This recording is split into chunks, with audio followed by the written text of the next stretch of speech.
Comment Myriam a surmonté la discipline efficace? Bonjour à tous, bienvenue sur notre chaîne. Aujourd'hui, nous allons plonger dans une fascinante leçon tirée de l'histoire des écrits sacrés, mettant en lumière la vie de Myriam. De l'art du babysitting inhabituel à la critique constructive, nous allons explorer les hauts et les bas de sa vie, ses forces et ses faiblesses. Restez avec nous jusqu'à la fin pour découvrir les leçons profondes que nous pouvons tirer de cette histoire. N'oubliez pas de vous abonner et de cliquer sur la cloche pour ne rien manquer de nos prochaines vidéos. Commençons. Quand on demande aux aînés, dans une famille, qu'est-ce qui leur pose problème, ils répondent souvent que c'est leur petit frère ou leur petite sœur.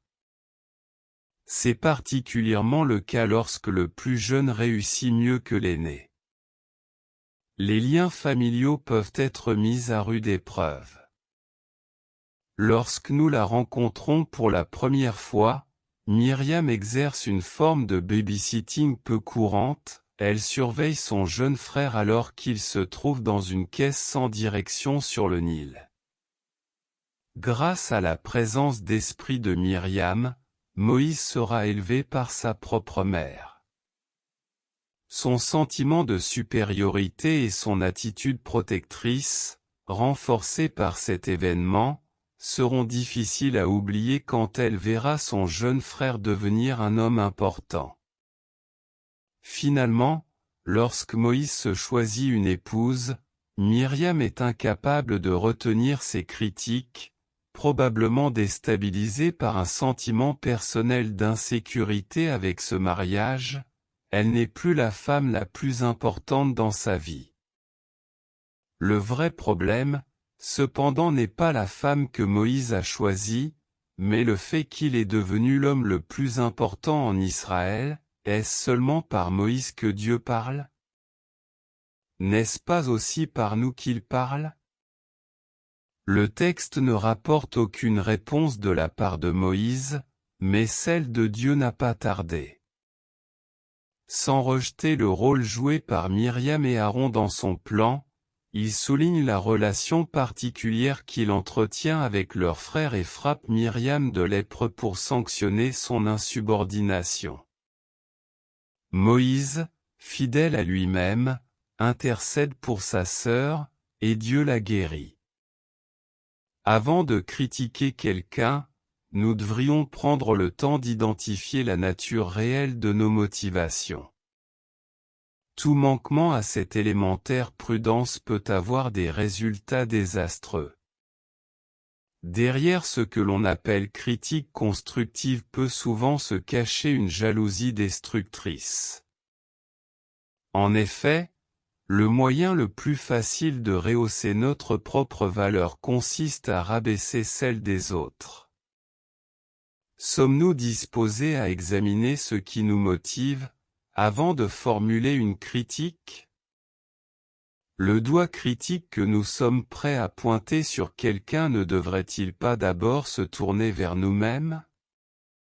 Dieu avait puni Myriam pour l'arrogance qu'elle a affichée non seulement envers Moïse, mais aussi envers lui et envers son autorité.